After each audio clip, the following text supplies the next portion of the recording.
আমাক প্ৰকৃতিয়ে বহুত ধুনীয়া ধুনীয়া কিছুমান ফল মূলৰ উপহাৰ দিছে বা বৰ ধুনীয়া ধুনীয়া কিছুমান বস্তুৰ উপহাৰ দিছে। আমি এটা ফল আপোনালোকক আজি দেখাম। আমি নৰ্মেলি আমি কি কৰোঁ যে আমাৰ অসমত যিবিলাক ফল মূল উৎপাদন নহয়, যেনে ধৰক আঙুৰ, আপেল, সেই জাতীয় যিবিলাক বাহিৰৰ পৰা আহে, সেইবিলাকত আমি বেছিকৈ কিবা এটা পাম বুলি বহুত বেছি দাম দি বাহিৰৰ পৰা তেনেকৈ কিনি আনোঁ বা বজাৰৰ পৰা আমি কিনি আনোঁ। কিন্তু আমাৰ অসমতে, আমাৰ ইয়াতে প্ৰকৃতিয়ে আমাক এনেকুৱা কিছুমান সৰু সৰু সৰু ডাঙৰ কিছুমান ফল দিছে, সেইবিলাকত সেই বাহিৰৰ যিখিনি ফল মূল বা বাহিৰৰ পৰা আমি যিখিনি কিনি আনি খাওঁ, সেইবিলাকতকৈ বহুত বেছি উপাদান আছে। আজি তেনেকুৱা ধৰণৰ এটা বস্তু আপোনালোকক দেখুৱাম। মানুহবিলাকে প্ৰায় পাহৰি পেলাইছে, কিন্তু আমি এনেকৈ পথাৰৰ মাজে মাজে আজি বিচাৰি ঘূৰি ফুৰিছোঁ। আমাৰ সেই এল্ড' গাইজোৰ লগত আহিছে। এতিয়া আমি বলক বস্তুটো চাই লওঁ। এই কাঁইটীয়া গছজোপাই হৈছে সেই বনৰীয়া ফলৰ গছজোপা, যিজোপা খুব উপকাৰী। এইজোপাক আমি জেতুলী পকা বুলি কওঁ। এনেকৈ ৰঙা ৰঙা ধৰণৰ ফল লাগে, যিটো আমাৰ এই গৰু যোৱা ৰাস্তাত চাপৰতে একেবাৰে অকণমানি গছত যে লাগি থাকে, সেই বেৰী প্ৰজাতিৰ যিটো গৰু খিজ বুলি কওঁ আমি, ঠিক তেনেকুৱা। এইটো বেৰী প্ৰজাতিৰে হয় আৰু ইয়াৰ নাম নেটিভ ৰছবেৰী বুলি কোৱা হয় ইংৰাজীত। আমি অধিক দাম দি বজাৰৰ পৰা যিবিলাক ফল মূল কিনি আনি খাওঁ, সেইবিলাকতকৈ এই এনেকুৱা ধৰণৰ বস্তুবিলাকত বহুত বেছি গুণাগুণ আছে। প্ৰথমতে বস্তুটো চাই লওকচোন। এইটো এনেকুৱা ধৰণৰ হয়, ৰঙাকৈ।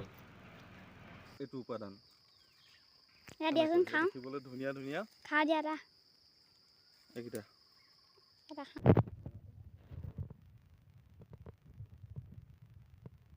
এইটো বহুত বেছি পৰিমাণৰ এণ্টি অক্সিডেণ্ট আছে, আৰু এইটো সেইটো কাৰণে বেৰীয়ে হয়, ৰছবেৰী কয়, ৰছবেৰী কয়, নেটিভ ৰছবেৰী হয় এইটো।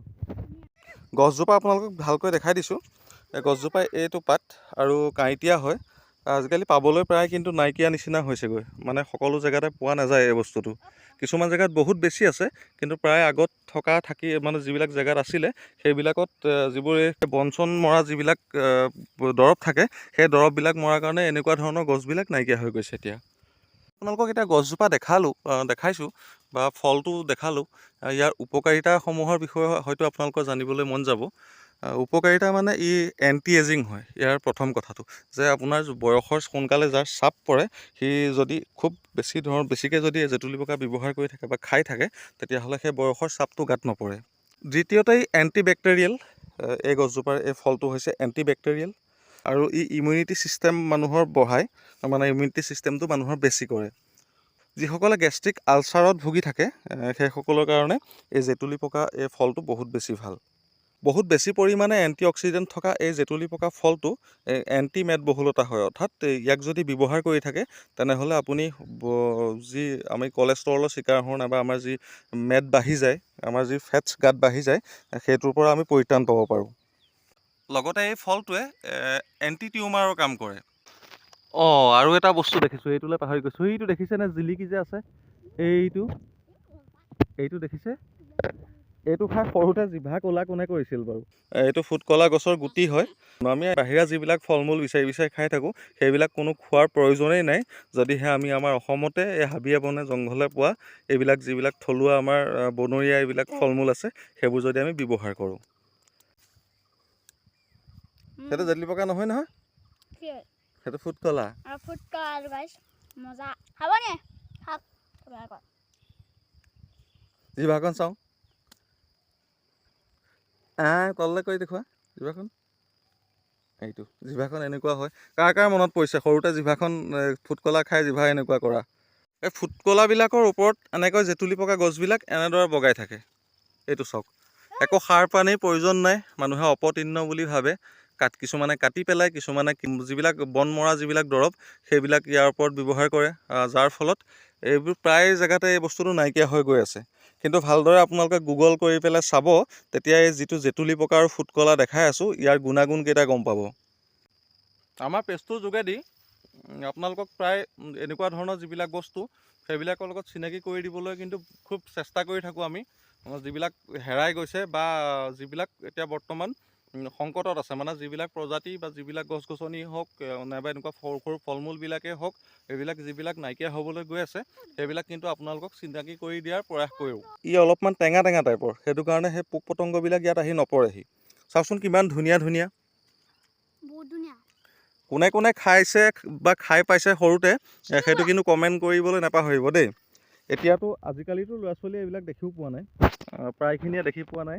আৰু কোনোবাই যদিও ক'ৰবাত ফটোৱে বা এনেকৈ ভিডিঅ'ত যদি দেখি পাইছেও তেতিয়াহ'লে খায়ো পোৱা নাই মানে যদি ফটোত দেখিছেও কেতিয়াবা কিবা কাৰণত তথাপিতো কিন্তু খাই পোৱা নাই বহুত আছে এই এনেকুৱা কিছুমান যিবিলাক বস্তু আজিৰ তাৰিখত খাই পাবলৈ মানে খাবলৈ ভাগ্য লাগিব অকণমান গাঁৱৰ মাজত যিবিলাক বস্তু পোৱা যায় সেইবোৰ আপুনি চহৰত কেতিয়াও কোনো কালেও সাধনা কৰিলেও বহুত দিন ধৰি সাধনা কৰিলেও নাপাব এই জেতুলী পকা গছজোপা আপুনি কেতিয়াও কোনো কাৰণতে চহৰত হৈ দেখুৱাব নোৱাৰে বা চহৰত কৰি দেখুৱাব নোৱাৰে এই চাওক কেনেকৈ লমা একদম থকে লাগি আছে চাওকচোন হা কা লোৱা কেলে বলিয়া দেখি পায় ইমান থোপা আছে সেইফালেও আছে সেইফালেও আছে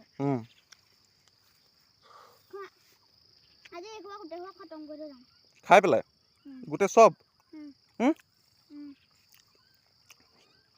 গোটেইখিনি খাব পাৰিবানে নোৱাৰা কেনেকুৱা লাগিছে আজি আহি পেলাই এইটো লোৱা ঠাৰিবোৰ ছিঙি খাবা দেই ভিডিঅ'টোৰ পৰা আপোনালোকে উপকৃত হয় নে নহয় নাজানো কিন্তু মোৰ ফলোৱাৰ্ছৰ মাজত থকা যিখিনি বয়োজ্যেষ্ঠ মানুহ আছে যিখিনি 90 দশকৰ মানুহ আছে বা তাৰ আগৰ মানুহ আছে বহুতখিনি আছে মোৰ ফলোৱাৰ্ছৰ ভিতৰত সেইখিনিয়ে কিন্তু এই বস্তুখিনিৰ বিষয়ে ভালকৈ বুজি পায় সকলোখিনি জানে আৰু ইয়াৰ উপকাৰিতাৰ বিষয়েও জানে তেখেতসকলে যে ভাল পাব সেইটো জানো আজিৰ প্ৰজন্মই হয়তো বস্তুটো চিনি নাপাব পাৰে তেওঁলোকে ভাবিব পাৰে যে মই এনেকৈ হাবিৰ মাজত আহি পাগলামি কৰি আছোঁ কিন্তু কথাটো তেনেকুৱা নহয় যদি আপোনালোকে মোৰ এই তথ্যটো বা মই যিখিনি আপোনালোকক দেখালোঁ এইখিনি যদি সঁচাকৈ উপকাৰী বুলি ভাবিছে তেন্তে ভিডিঅ'টো এবাৰ শ্বেয়াৰ কৰি দিব আৰু সকলোকে নৱপ্ৰজন্মৰ সকলোকে দেখুৱাবলৈ চেষ্টা কৰিব যে আমাৰ অসমৰ হাবিৰ মাজত এনেকুৱা ধৰণৰ ঔষধি গছেৰে বা ঔষধি ফল মূলেৰে গোটেই ভৰি আছে